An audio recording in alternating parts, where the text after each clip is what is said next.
O desejado de todas as nações. Capítulo 46.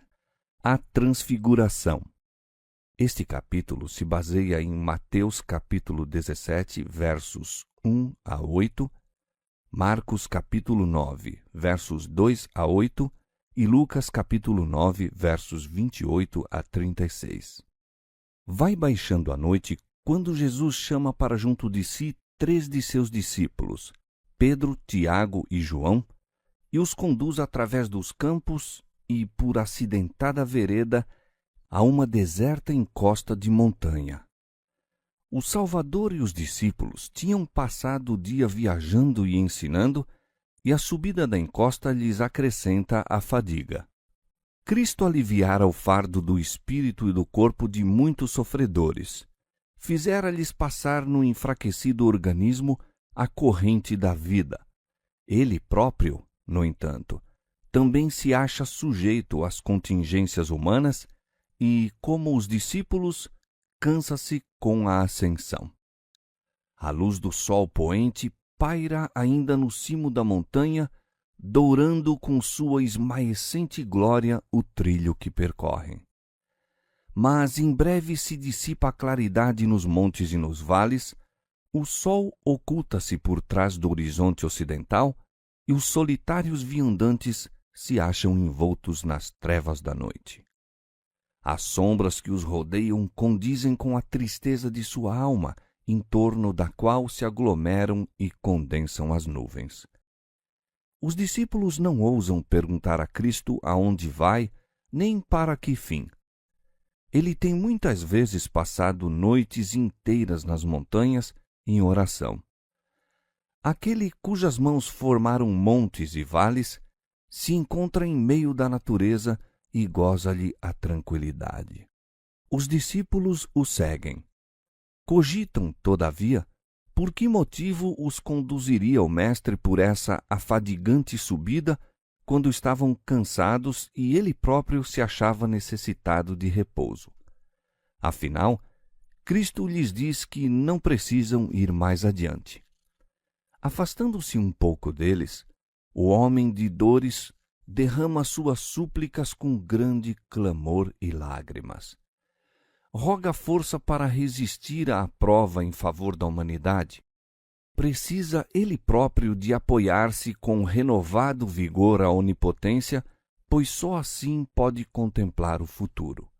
E desafoga os anseios de seu coração quanto aos discípulos, para que na hora do poder das trevas sua fé não desfaleça.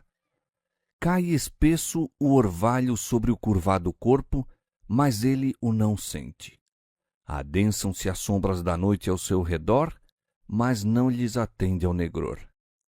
Assim se passam vagarosamente as horas. A princípio, os discípulos unem as próprias preces às suas, com sincera devoção. Algum tempo depois, porém, são vencidos de cansaço e, mesmo esforçando-se por conservar o interesse, ei-los adormecidos.